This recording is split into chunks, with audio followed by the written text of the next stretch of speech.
Moving into my grandmother's old house was never part of my plan. But when she passed away and left it to me, I didn't have much choice. I'd just broken up with my boyfriend, and my lease was up. The idea of a fresh start was appealing, even if it meant dealing with a house full of memories I wasn't sure I wanted to face. The house was old, creaky, and filled with the kind of antique furniture that felt like it belonged in a museum. Dust covered nearly everything, and I spent the first few days just trying to get it into livable condition. I'd always loved the house as a child, but returning as an adult, it felt different, almost oppressive. The first week passed in a blur of cleaning and unpacking. By the weekend, I decided to tackle the attic. My grandmother had always warned me to stay out of there, saying it was just full of junk, but curiosity got the better of me. The attic was dimly lit, the only light coming from a single dusty bulb hanging from the ceiling. As I stepped in, I was hit with a musty smell that made me cough. Boxes were stacked haphazardly, some nearly collapsing under their own weight. I started going through them, finding old clothes, outdated kitchenware, and a few family heirlooms. Then I saw it. A small wooden chest tucked away in the corner, almost hidden behind a pile of old books. Something about it drew me in. I knelt down and opened it, the hinges creaking loudly in the silence. Inside was a doll, about the size of a toddler. It had porcelain skin, with big blue eyes that seemed to stare right through me. Its dress was made of faded lace, and its hair, once a shiny blonde, was now dull and matted. For a moment, I just stared at it, unsure why it made me feel so uneasy, but it was just a doll, right? I picked it up, surprised at how cold it felt. The porcelain was smooth under my fingers, but there was something about its face that seemed off. The eyes were too real, too lifelike. I shook off the feeling and decided to take it downstairs. Maybe it was worth something. That night, I put the doll on a shelf in the living room. It seemed harmless enough, just another old trinket from my grandmother's collection. I went about my evening, making dinner and settling down with a book. But as the night wore on, I started to feel uneasy. It was the kind of feeling you get when you think someone's watching you, but you know you're alone. I glanced over at the doll, but it was just sitting there, staring blankly ahead. I tried to ignore it and went to bed early, but sleep didn't come easily. I kept hearing strange noises, whispers, like someone was talking just out of earshot. I thought it might be the old house settling, but the sounds were too distinct, too deliberate. At some point, I must have drifted off because I woke up to the sound of footsteps. They were soft, like someone tiptoeing across the floor. My heart started pounding, and I sat up in bed, straining to listen. The house was silent again. I got up, my hands shaking as I reached for the light switch. The room was empty, just as I'd left it. I checked the hallway, but it was empty too. I told myself it was just my imagination playing tricks on me, and went back to bed. But the next night, it happened again. This time, the whispers were louder, more insistent. I could almost make out words, but they were too faint to understand. The footsteps were back too, moving slowly, deliberately. I lay there, paralyzed with fear, too scared to move. My mind raced with possibilities. Was someone in the house? But that didn't make sense. I'd locked all the doors and windows before going to bed. The whispers grew louder, and suddenly, I felt a cold breeze sweep through the room. The hair on the back of my neck stood up, and I turned my head slowly towards the door. It was open, just a crack, but I was certain I'd closed it before going to bed. I forced myself to get up, every muscle in my body tense with fear. I crept towards the door, my heart hammering in my chest. As I reached for the handle, the whispers stopped. The sudden silence was almost worse than the noise. I opened the door and stepped into the hallway. It was empty, just like before. But something felt wrong. Off. The air was thick, heavy, like something was lurking just out of sight. I went downstairs, checking every room, but everything was in its place. The only thing out of the ordinary was the doll. It had fallen off the shelf and was lying face down on the floor. I picked it up, my hands trembling. The doll was colder than before, almost icy to the touch. I shivered and placed it back on the shelf, trying to ignore the growing sense of dread in the pit of my stomach. As I turned to leave the room, I heard it, a soft, almost imperceptible giggle. It was faint, but unmistakable. I whipped around, but the room was empty, except for the doll staring back at me, its blue eyes gleaming in the dim light. I rushed upstairs, my heart pounding in my ears. I locked myself in my room, trying to convince myself it was just my imagination.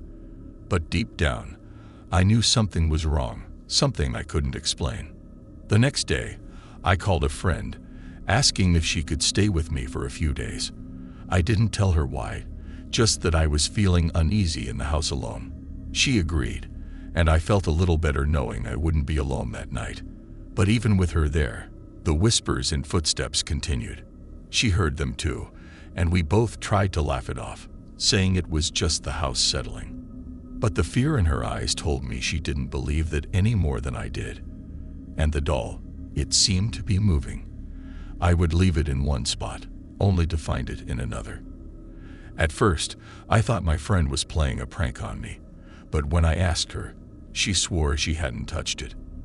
By the end of the week, we were both on edge, barely sleeping, and jumping at every little sound. The house felt darker, more oppressive, as if something was closing in on us. Then, one night, I woke up to the sound of my friend screaming. I bolted out of bed and ran to her room. She was sitting up in bed, her face pale and her eyes wide with terror. "It was right there," she whispered, pointing to the foot of the bed. The doll, it was standing right there, watching me. I froze, my blood turning to ice. There was no way the doll could move on its own. It had to be some kind of prank, a trick of the light. But the look on her face told me she wasn't lying. We both went downstairs together. But the doll was back on the shelf, exactly where we'd left it. My friend didn't stay another night. She packed her bags and left the next morning, apologizing but saying she couldn't stay in that house any longer. I didn't blame her. After my friend left, the house felt even more oppressive, like the walls were closing in on me. The whispers and footsteps grew louder, more frequent, and I started to dread the nights. Each evening, as the sun went down, the house seemed to come alive with unseen horrors. I couldn't shake the feeling that the doll was watching me, even when I wasn't in the same room. Its eyes, those cold, glassy blue eyes, seemed to follow me wherever I went. I tried to move it to the attic, thinking that if I didn't have to see it, maybe the strange occurrences would stop. But the attic door wouldn't open, no matter how hard I tried. It was as if the house itself didn't want the doll out of sight. One night, I decided to put the doll in a box and lock it in a closet. I wrapped it up in an old blanket, trying to avoid looking into its eyes, and stuffed it into the box. I could feel the cold radiating from it even through the thick fabric. I slammed the closet door shut and locked it, hoping that would be the end of it. But it wasn't. That night, the whispers were louder than ever.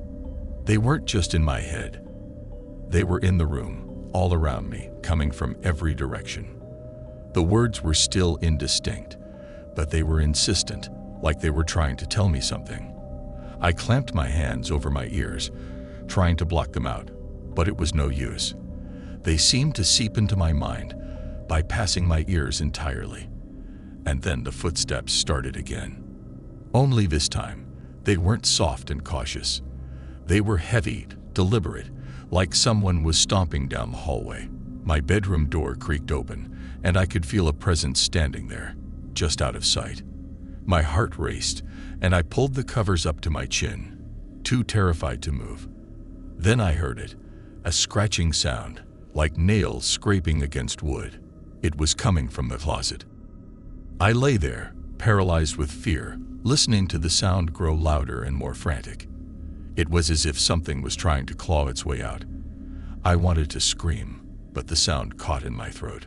I forced myself to get up, my legs trembling so badly I could barely stand. I crept towards the closet, every instinct screaming at me to turn back, to leave the house, and never come back. But I had to know. I had to see what was making that noise. I reached for the closet door, my hand shaking so badly that I almost dropped the key. I turned the lock slowly, the metallic click echoing in the silence. The scratching stopped abruptly, and the sudden quiet was almost more terrifying than the noise had been. I opened the door.